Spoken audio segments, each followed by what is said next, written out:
తెలుగుదేశం అధినేత చంద్రబాబు నాయుడు ఇంటి మీద దాడి కేసులో వైసీపీ నేత మాజీ మంత్రి జోగి రమేష్ గట్టిగానే బుక్కవుతున్నారు. అధికారంలో ఉన్నప్పుడు చంద్రబాబు ఇంటి ముందు ఆయన మీద అవాకులు చవాకులు పేలిన ఆయన ఇప్పుడు విచారణకు హాజరు కాకుండా హాజరైన పోలీసులకు సహకరించకుండా కేసుల ఊబిలో కూరుకుపోతున్నారు. జోగి రమేష్ విచారణకు సహకరించడం లేదని పోలీసులు కోర్టు దృష్టికి తీసుకెళ్లడంతో ఆయన ముందస్తు బెయిల్ రద్దయ్యే అవకాశం ఉందని న్యాయ నిపుణులు చెబుతున్నారు.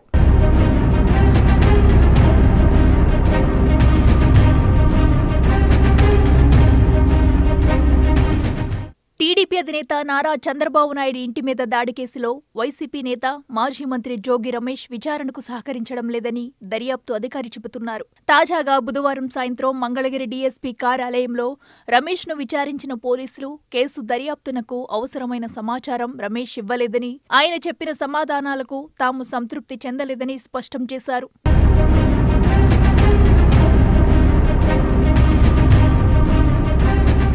దాడి కేసులో జోగి రమేష్ హైకోర్టును ఆశ్రయించి ముందస్తు బెయిల్ తెచ్చుకున్నారు. కేసుకు సంబంధించి ఆయన సెల్ ఫోన్, సిమ్ కార్డు ఇవ్వాలని పోలీసులు ఆదేశించారు. అయితే హైకోర్టు జడ్జిమెంట్ కాపీ తీసుకొచ్చి సెల్ ఫోన్, సిమ్ కార్డు ఇవ్వనని రమేష్ చెబుతున్నారట. చట్ట ప్రకారం దర్యాప్తులో భాగంగా ఏ వ్యక్తి నుంచైనా అవసరమైన డాక్యుమెంట్లు, ఎలక్ట్రానిక్ పరికరాలను అడిగి తీసుకునే అధికారం పోలీసులకు ఉంటుంది. ఇదే విషయం ఆయనకు చెప్పినా సెల్ ఫోన్, సిమ్ కార్డు ఇవ్వలేదని, అందువల్ల దర్యాప్తు కోసం మళ్లీ పిలుస్తామని విచారణ అధికారి వివరించారు.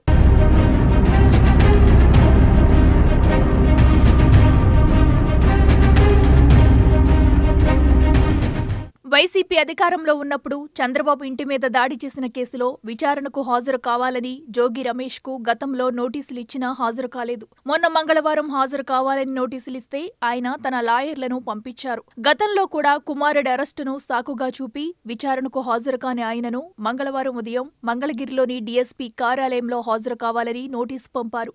దాడి జరిగిన రోజు వాడిన సెల్ ఫోన్ తో పాటు ప్రస్తుతం వాడుతున్న సెల్ ఫోన్, సిమ్ కార్డులను కూడా అప్పగించాలని దర్యాప్తు అధికారి డీఎస్పీ మురళీకృష్ణ పంపిన నోటీసులో స్పష్టం చేశారు.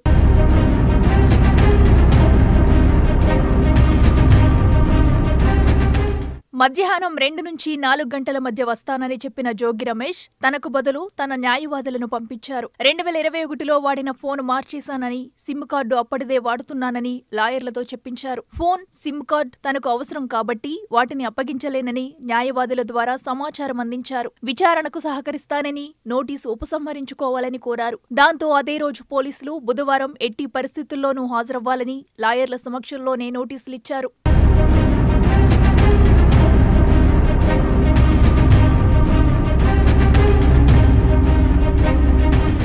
సాయంత్రం 4 గంటలకు హాజరవ్వాలని పోలీసులు నోటీసులిస్తే 5:30కు వచ్చిన రమేష్ 6:30కు వెళ్లిపోయారు. విచారణలో పోలీసులు అడిగిన ప్రశ్నలకు నాకేమీ తెలియదు, గుర్తులేదు అని సమాధానం చెప్పినట్లు తెలిసింది. విచారణ తర్వాత మీడియా ఎదురుపడితే పోలీసులు అడిగిన వాటికి సమాధానం చెప్పానని, అంతకు మించి మాట్లాడటానికి ఏమీ లేదని చెప్తూ ప్రశ్నలు దాటవేశారు.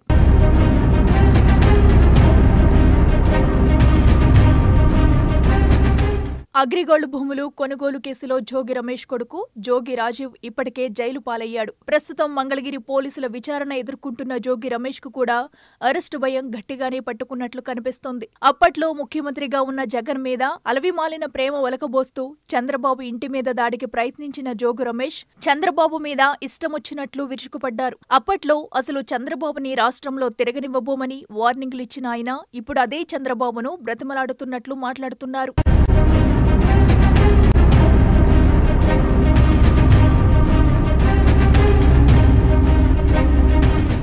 పోలీసులు ఎప్పుడు పిలిచినా దర్యాప్తునకు సహకరిస్తానని న్యాయస్థానానికి చెప్పి బెయిల్ పొందిన జోగి ఇప్పుడు సహకరించడం లేదని పోలీసులు చెప్తున్నారు. దాడి జరిగిన నాటి సెల్ ఫోన్లు, సిమ్ కార్డులు ఇవ్వడానికి నిరాకరిస్తున్నారు. పోలీసులు ఇదే విషయాన్ని కోర్టు దృష్టికి తీసుకెళ్లడానికి సిద్ధమయ్యారు. దాంతో ముందస్తు బెయిల్ రద్దయి జోగి రమేష్ అరెస్టు కాక తప్పదనే ప్రచారం జరుగుతోంది.